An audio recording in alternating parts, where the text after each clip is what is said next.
Welcome back to another Power Word Nerd game review. Today, we'll be reviewing Dragon Quest V, Hand of the Heavenly Bride, released for the Super Famicom. Now, unfortunately, we did not get this game in the West. It was only released in Japan, but I was able to play a fan translation of the game. We'll be discussing the history of the game, the plot. We're going to be rating the game, graphics, sound, control, gameplay, replayability, and then giving the game an overall score. And previously, we reviewed Dragon Quest IV, which was a game that I really enjoyed, and we're going to be making some comparisons between that game on the Famicom and NES, and then this game moving up to the 16-bit generation. So sit back, relax, and enjoy our review of Dragon Quest V.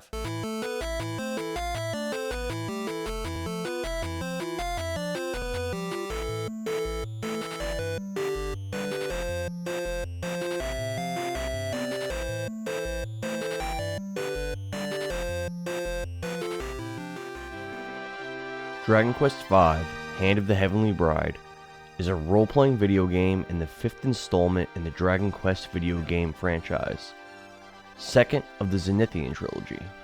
Developed by Chunsoft and published by Enix Corporation, in September of 1992, Dragon Quest V was the first title in the series to be released for the Nintendo Super Famicom in Japan. We did not get this game in the West, unfortunately. This entry takes place over 18 years of the main character's life, from when he is born to when he gets married and has a family. This title introduced a gameplay dynamic in which monsters from random encounters might offer to join the player's party. This concept was used in later Dragon Quest games.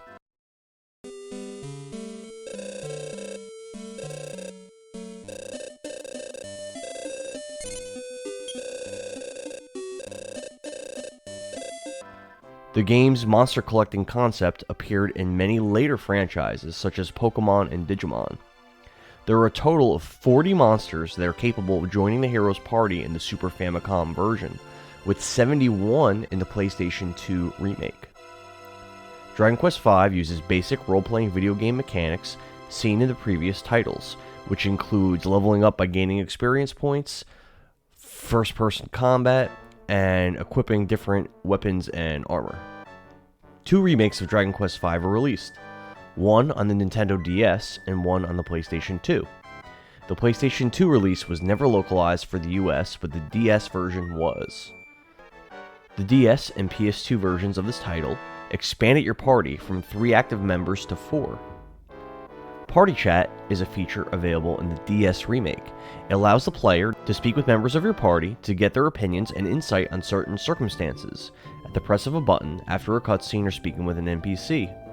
This allows for the personalities of playable characters to be fleshed out at the player's own pace without the risk of lengthy dialogue scenes bogging down the flow of the game.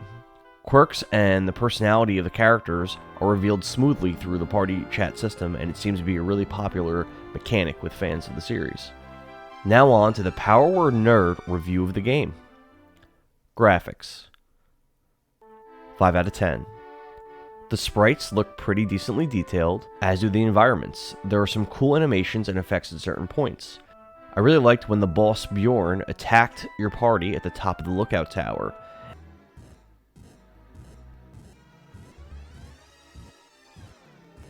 Jesus!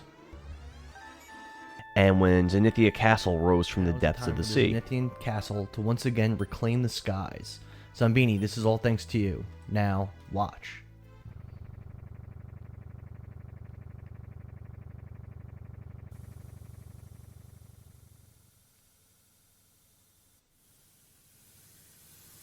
Whoa. Wow. Really cool. Really cool. Awesome. Attacking a monster or casting an offensive spell will produce a matching animation, which was quite nice. Some of the spell effects were also really cool and looked good. Gone are the plain black backgrounds from the last handful of Dragon Quest games. Back are the backgrounds from the area you are currently fighting in, like what was seen in Dragon Quest I.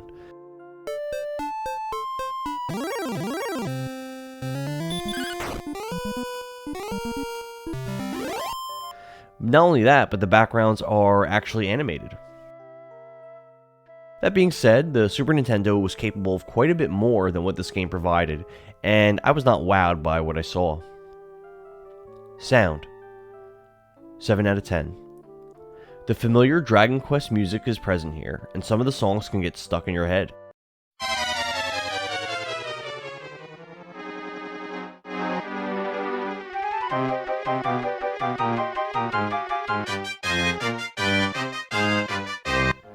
The lack of varied sound effects from Dragon Quest IV was fixed here, as the sound effects in battle and elsewhere seemed appropriate. Nothing incredible, but the sound is competent. Control. 6 out of 10.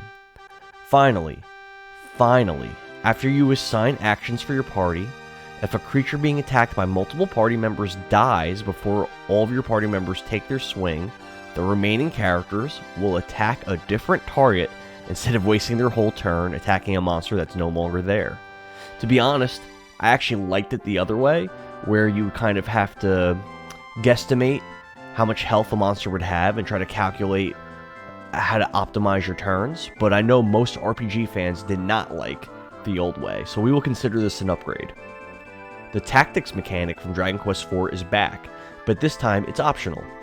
You could set your tactics, for example, use no MP or conserve MP, etc. in battle.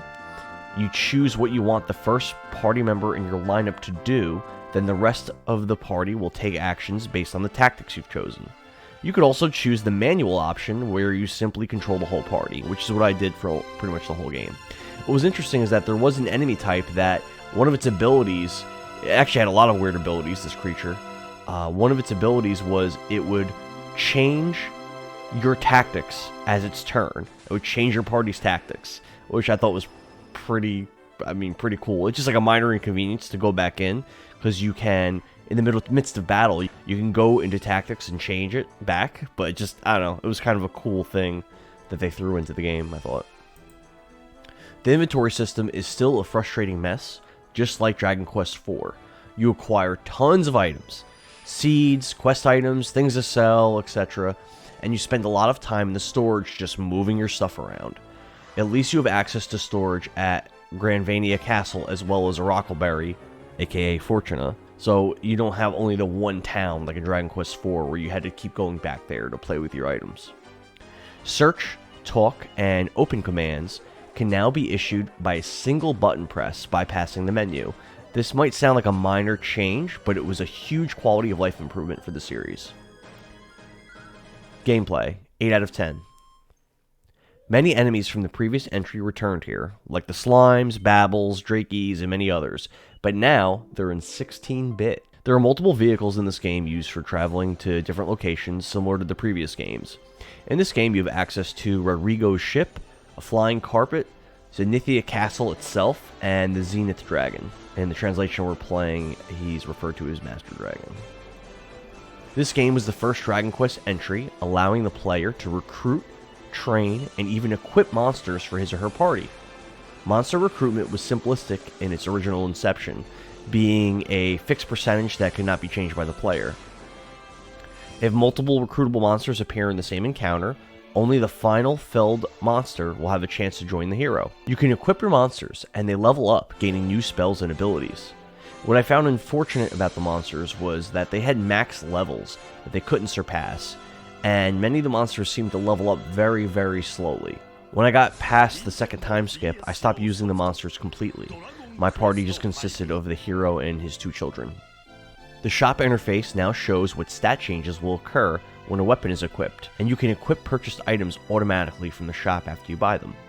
Every Dragon Quest game that preceded this one had 3 different levels of keys that could open 3 different levels of doors. As you progress through those games, you found the keys one by one, and were able to backtrack to old areas to access treasure or new areas. In this entry, there are 2 different keys instead of 3, and you acquire both of them late in the game, fairly close to one another. I prefer the way the previous Dragon Quest entries handled the keys over this iteration. This game contains some simple puzzles that were quite enjoyable. One puzzle stands out in particular. Yeah. Damn it! I thought I had it. Ugh.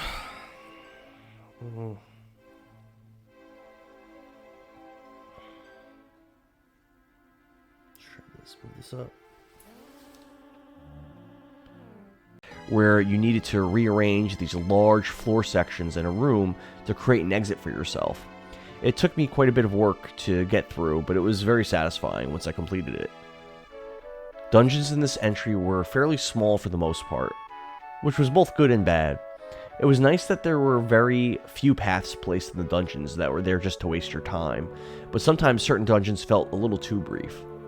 The encounter rate in this game was a mixed bag as well. Sometimes it felt you entered battle entirely too often, which was very punishing in certain dungeons, but other times the encounter rate felt more or less appropriate. Similar to Dragon Quest IV, the NPCs in this game are pretty helpful and direct the player where to go pretty effectively. I'd say the NPCs here are the most helpful and useful out of the Dragon Quest games that I've played, which was 1 through 5.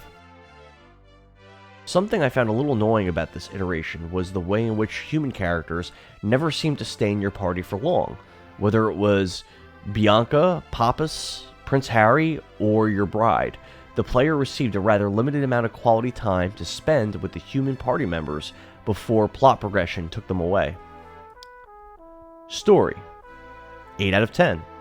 Dragon Quest V is set many years after the Zenithian hero defeated Necrosaro in the previous installment, Dragon Quest IV Chapters of the Chosen, which is a game that we did a full review for previously. This entry, like other Dragon Quest games, takes place in a fantasy setting. The layout of the world is similar to the layout in Dragon Quest IV, but with a new set of locations and considerable geographic alteration. The Stairway to Zenithia and Castle Zenithia are the only surviving locations from the previous game. The quest takes the hero and his party to many exotic places, such as a fairy village, a palace made of ice, caves, and a volcano.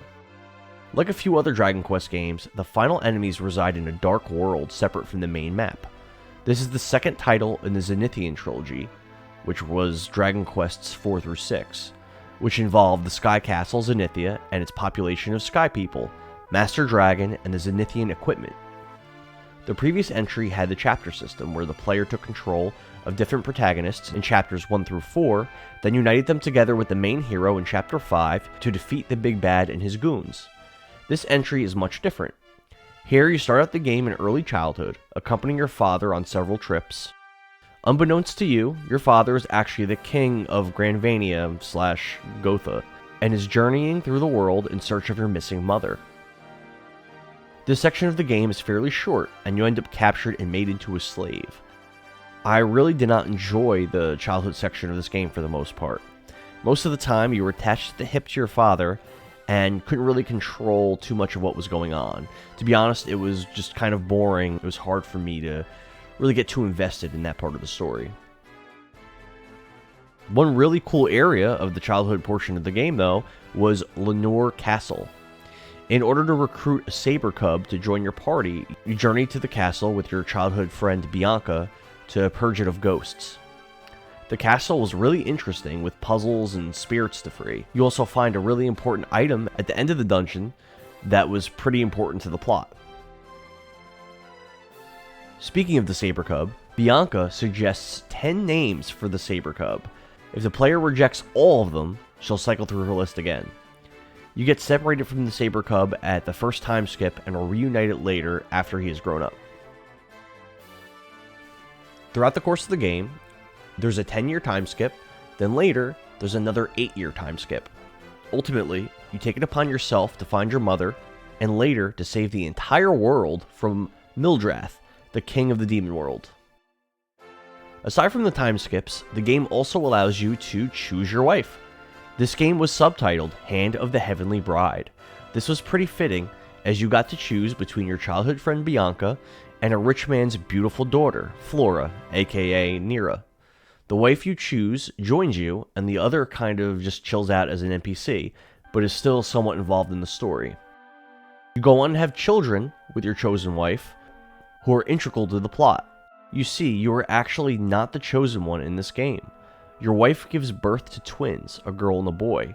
The girl's a powerful magic user who can cast By-Kill and other important spells, while your son is actually the legendary hero, the only character in the game capable of equipping the Zenithian helm, armor, shield, and sword. When I played through this game, I chose Flora as my wife. It was later revealed in the story that she was not actually Rodrigo's daughter, but was adopted and a descendant of the legendary hero. I would assume that if you chose Bianca as your wife, her father Duncan would tell you something similar.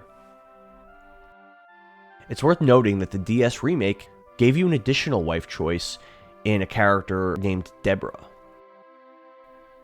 One of the, if not the coolest parts of the Dragon Quest V story was during the transition through the second time skip. You and the wife that you chose take on this dungeon, and you end up battling a boss at the end who was one of the henchmen responsible for your father's death. After defeating him, you and your wife are turned to stone. Thieves delve into the dungeon you were in and drag both of you off to an auction site to auction you off. Your characters are split apart, and you end up in some rich dude's front lawn. 8 years later, Sancho, your father's former advisor, and your twin children find and free you. The way these scenes were directed and executed was top-notch and really made the player feel invested in the story. As the game progressed, there was this really cool boss fight atop a lookout tower near Mastro Ferrato. Bjorn the Behemoth is an ancient and horrifying demon from long ago who was sealed away by the Briscoletti family roughly 150 years ago due to his monstrous power. Rodrigo Briscoletti, the rich man I mentioned before, whose daughter you have the option to marry, tells you to keep lookout when he goes to prepare for Bjorn's attack. Shortly after that, Bjorn flies directly to your position and attacks you. He is huge, and the boss fight was really challenging and really fun.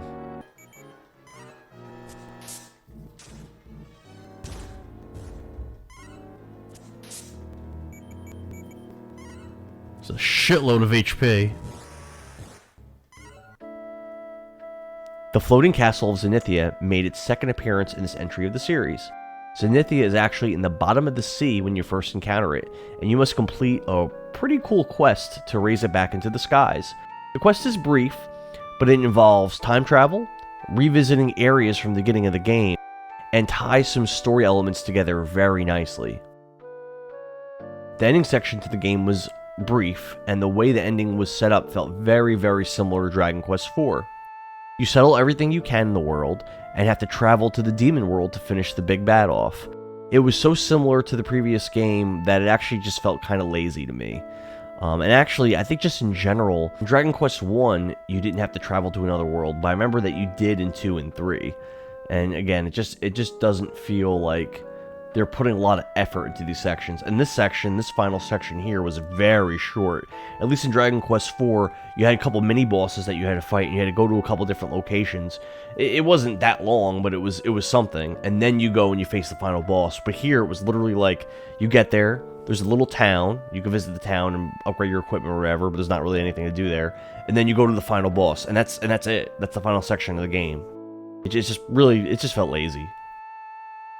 In my opinion, many may disagree, but I felt as though the final sequences were less epic and less interesting than the final sequences of Dragon Quest IV. The final boss, Mildrath, King of the Demon World, was a nice challenge though, and the fight with him was quite fun, taking me 2 tries and a trip to the casino to stock up on elven medicine before I was able to defeat him. With that being said, Mildrath really wasn't... They really didn't foreshadow him too much throughout the game. There was like almost nothing tying you to him story-wise.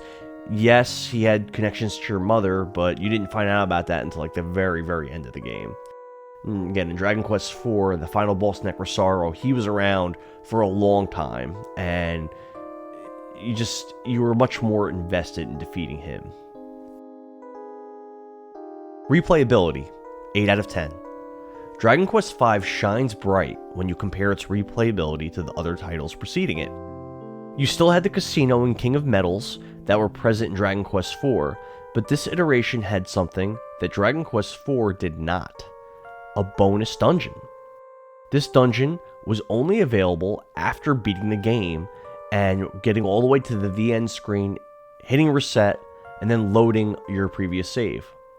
This dungeon featured a maze-like setup with some nice endgame equipment and an endgame boss.